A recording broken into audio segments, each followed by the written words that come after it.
ராஜ்யம் வேண்டும் என்கிற எண்ணத்தோட இந்த பூமியிலே கர்த்தருடைய வார்த்தைக்கு செவி கொடுத்து உங்கள் சரீரத்திலே அந்த கிரியைகளாய் கொண்டு வந்து நிறைவேற்றுங்க. உங்களுடைய நற்கிரியைகளின் கனியாகிய காரியத்தை சபையும் பார்க்கணும், உங்களுடைய சொந்தங்களும் பார்க்கணும், இந்த உலகத்தில் இருக்கிற எல்லாரும் அந்த கிரியைகளை பார்க்கணும். பார்க்காதபடிக்கு நீ ஆராதனை பண்ணி ஜெபம் பண்ணி துதிச்சு புண்ணியமே இல்லை. அது நீ ஆண்டவரை ஏமாத்துறேன்னு நினைக்கிற. அவர் தான் அங்கே எல்லாத்துக்கும் முடிவு வச்சிருக்கிறாரே. யாருக்கு தெரியும்?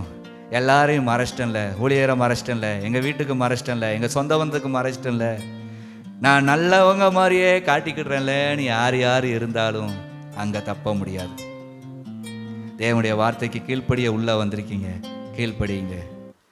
தேவனுடைய நடத்துதலை என்னைக்கும் மறக்காதீங்க. மனம் திரும்புங்கள், பரலோக ராஜ்யம் சமீபமாக இருக்குது.